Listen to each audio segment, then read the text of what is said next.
आजचा हा व्हिडिओ खूप इंटरेस्टिंग असणार आहे, कारण आज या व्हिडिओमध्ये आपण बघणार आहोत हा सुंदर असा मोठाच्या मोठा ड्रेस कसा स्टिच करायचा। आणि या ज्या तुम्ही स्लीव्ज बघतायत त्या डिटॅचेबल स्लीव्ज आहेत।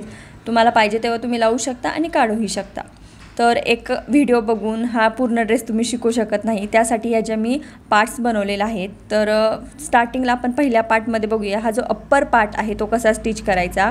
याला बॅक साईडला जी झिप आहे आणि त्यानंतर आपण पुढे बघणार आहोत हा जो खालचा घेर आहे त्याचं कटिंग आणि स्टिचिंग कसं करायचं। आणि त्यानंतर पुढे आपण बघणार आहोत या ज्या स्लीव्ज आहेत डिटॅचेबल त्या कशा स्टिच करायच्या, काढायच्या कशा आणि लावायच्या कशा। या ड्रेसची विशेष अशी गोष्ट मला तुम्हाला सांगायची आहे, हा ड्रेस कुठल्याही साईजला व्यवस्थित फिटिंगला बसतो। कारण हा जो ड्रेस आहे तो माझ्या एका कस्टमरचा आहे आणि त्यांनी रेंटवर देतात किंवा मॅटर्निटी शूटसाठीही देतात। तर त्यांची एवढीच डिमांड होती की हा ड्रेस व्यवस्थित कुठल्याही साईज असतो फिटिंगला बसला पाहिजे। तर तुम्ही इथं बघू शकता ही आहे साईज 30। ही जी माझी फ्रेंड आहे तिने तो घातलेला आहे, तर तिला तो व्यवस्थित बसलेला आहे।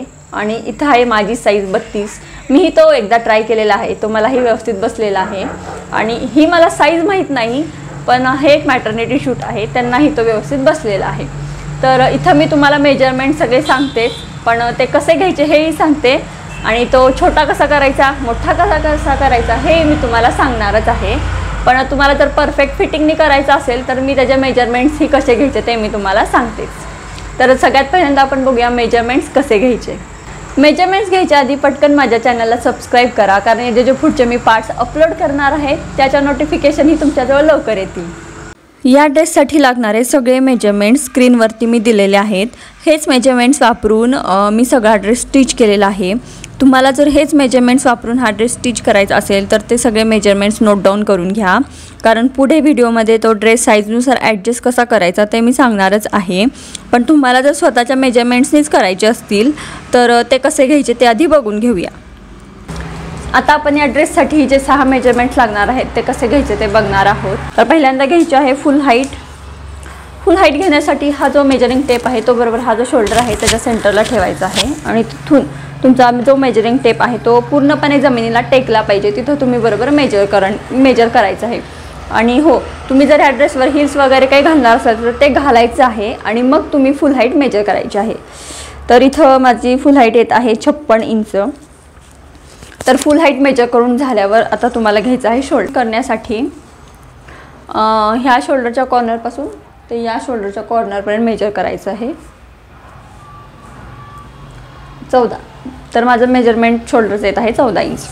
ते झाल्यावर आपल्याला करायची आहे चेस्ट राऊंड मेजर। तर हा जो चेस्ट राऊंड मेजर करण्यासाठी हा जो टेप आहे तो पूर्ण चेस्ट भोवती असा फिरून घ्यायचा आहे। तर इथं माझं चेस्ट राऊंड येत आहे 32 इंच।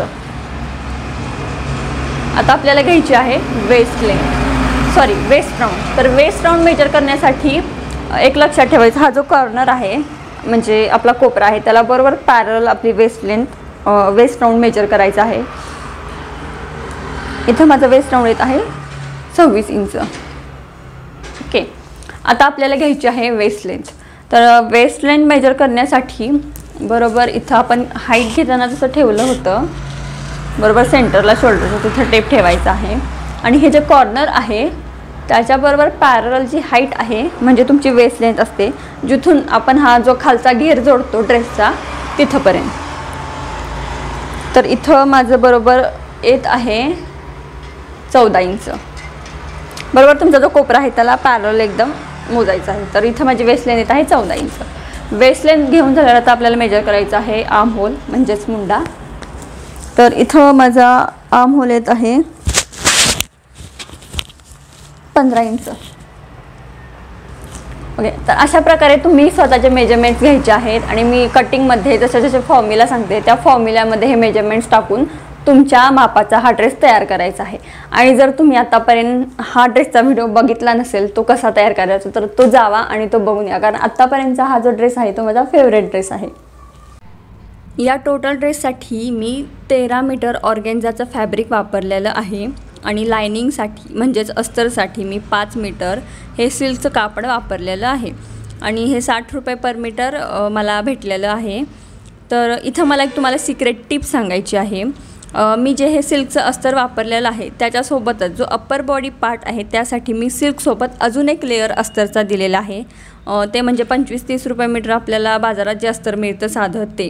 कारण हा जो तुम्ही प्रिन्सेस कटचा स्टिफनेस बघताय तो व्यवस्थित येण्यासाठी, म्हणजे मी आतून 2 अस्तरचे लेअर इथे दिलेले आहेत फक्त अप्पर बॉडीसाठी. तर सगळ्यात पहिल्यांदा आपण हे अप्पर बॉडीचं कटिंग करून घेणार आहे, तर ते चालू करूया. त्यासाठी मी खालून अशी एक सरळ लाईन ओढून घेत आहे जे साधं अस्तरचं कापड आहे त्याच्यावर, आणि आपली जी वेस्ट लेंथ आहे ती आता इथं घ्यायची आहे. तर ती आपली वेस्ट लेंथ होती 14 इंच, आणि त्यात आपण 1 इंच ॲड करत आहे मार्जिन म्हणून. सगळ्यांसाठी 1 इंच मार्जिन घ्यायचं आहे, कुठलीही साईज असू दे.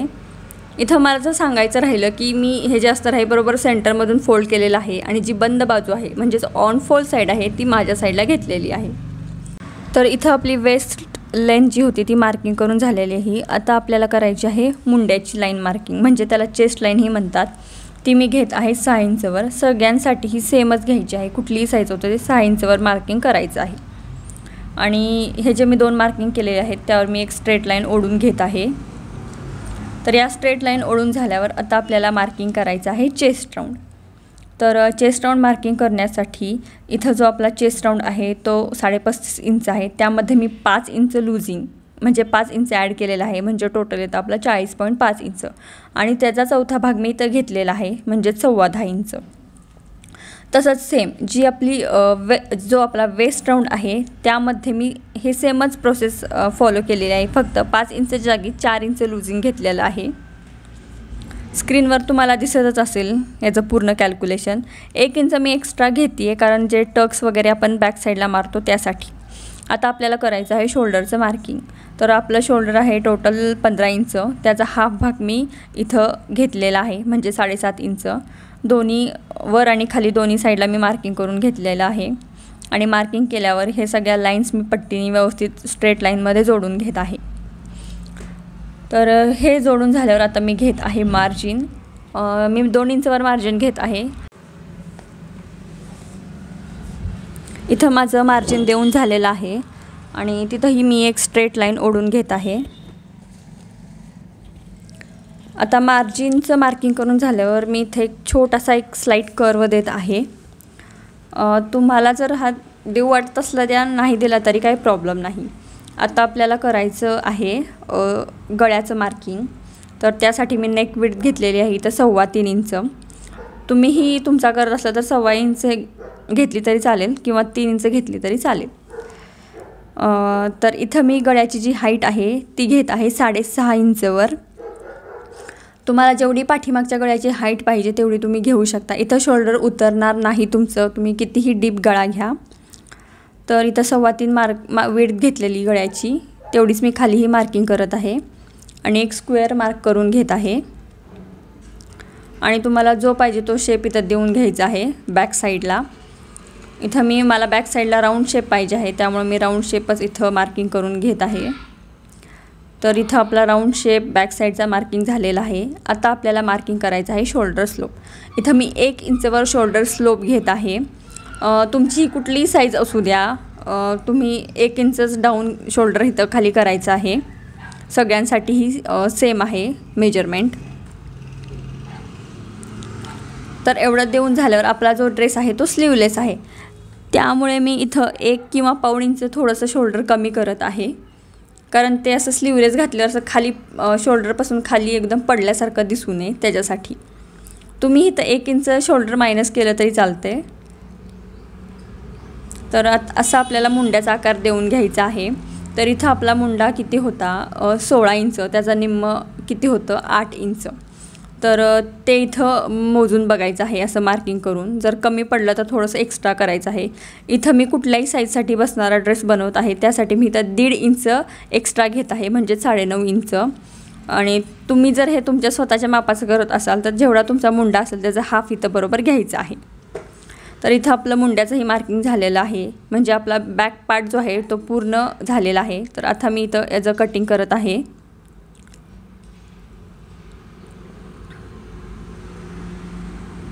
मी कटिंग कशी करते तेही तुम्ही व्यवस्थित बघून घ्या. जिथं जिथं कटिंग करायचं आहे ती मी ऑरेंज कलरनी मार्किंग करून घेतलेलं आहे. त्यामुळे तुम्हाला क्लिअर होईल की ह्याचं कटिंग कसं करायचं आहे।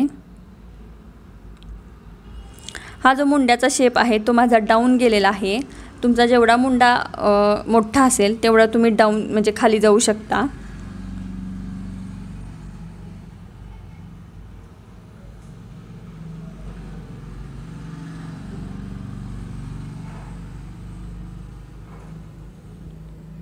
तर इथं आपला बॅक पार्ट तयार झालेला आहे। फ्रंटचं कटिंग करण्यासाठी इथं मी थोडीशी एक्स्ट्रा जागा खाली ठेवलेली आहे आणि लक्षात ठेवा बॅकच्या गळ्याचं कटिंग आत्ताच करायचं नाही आहे, शेवटी सगळं झाल्यावर करायचं आहे।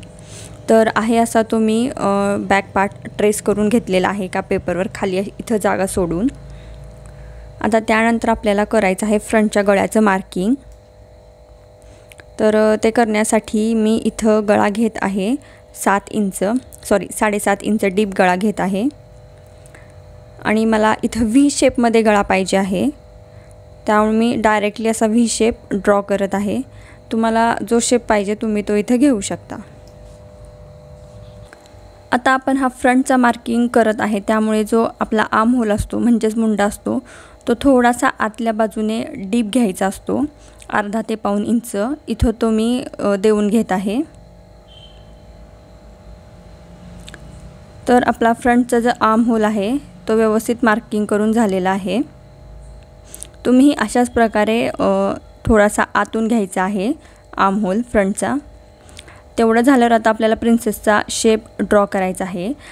ही एक सगळ्यात महत्त्वाचा पॉईंट म्हणजे बस्ट पॉईंट असतो। जर तुमची हाईट वेस्ट लेंथ ही 14 आहे तर तुम्ही हा 11च घ्यायचा आहे आणि जर वेस्ट लेंथ कमी असेल तर तुम्ही तो 10 घेऊ शकता। आता हा पॉईंट खूप महत्त्वाचा आहे, त्यासाठी इथे एक लाईन मारून घ्या आणि त्याच्यावरून 3.5 इंच मेजर करून घ्यायचं आहे। सगळ्यांसाठी तुम्ही इथं 3.5 इंचवर कुठल्याही साईजसाठी 3.5 इंच इथं मार्किंग करून घेऊ शकता। तर ते मी इथं करून घेतलं आहे आणि तसंच खाली एक स्ट्रेट लाईन ओढून घेत आहे।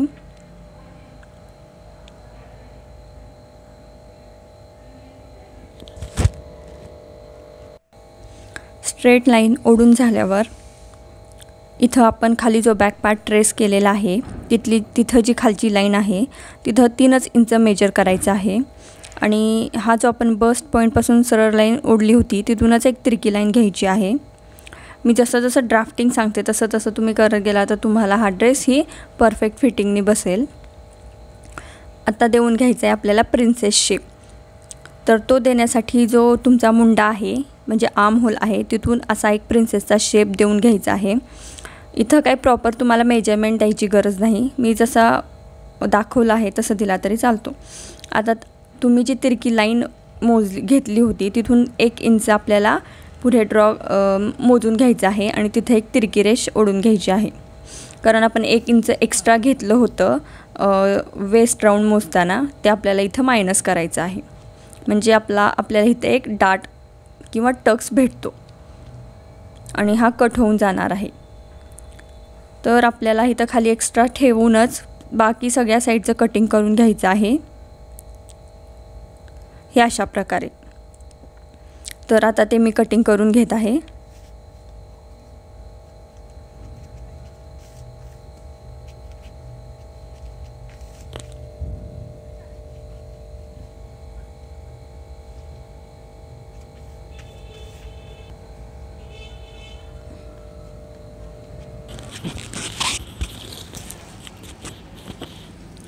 तर इथं आता एवढं झाल्यावर आपल्याला प्रिन्सेस शेपचं कटिंग करून घ्यायचं आहे आणि आपण हा 1 इंचचा मध्ये जो टक्स घेतलेला आहे तोही आपल्याला काढून टाकायचा आहे अशा प्रकारे।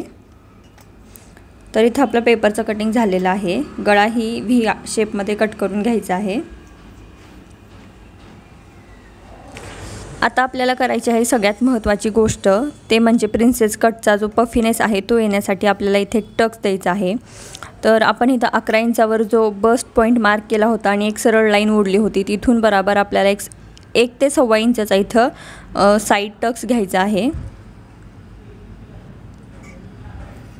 तो घेऊन झाल्यावर आपल्याला तो स्टिच केलेला दिसला नाही पाहिजे, त्यासाठी आपण तो इथंच क्लोज करून घेत आहे।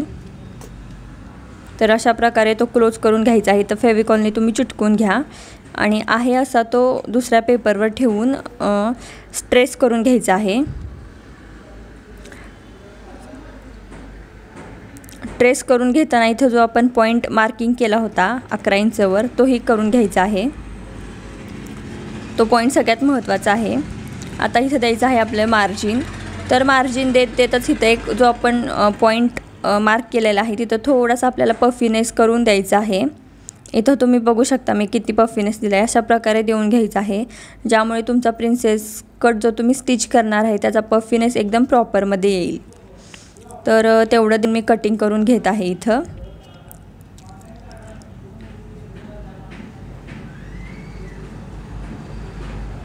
तर इथं आपला प्रिन्सेस शेप कटिंग झालेला आहे।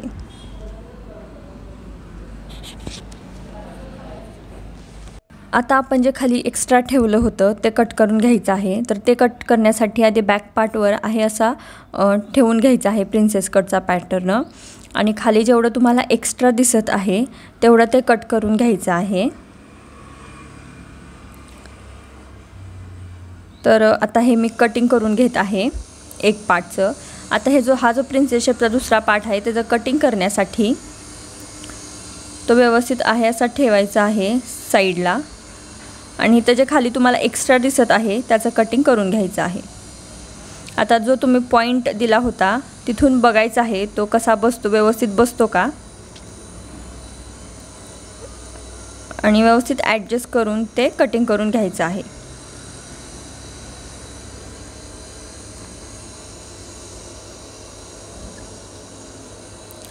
तर इथं आपलं प्रिन्सेस कटचं जे कटिंग आहे ते पूर्ण झालेलं आहे। तर आपण एका साईडलाच इथं मार्जिन दिलं होतं आणि एका पार्टला आपण दिलंच नव्हतं, तर एका पार्टला ज्या पार्टला दिलं नाही आहे त्या पार्टला आपण मार्जिन देऊन घ्यायचं आहे इथं, आणि ते आहे असं ट्रेस करायचं आहे साधं जे अस्तर आहे तुमचं त्याच्यावर, आणि त्याचं कटिंग करून घ्यायचं आहे।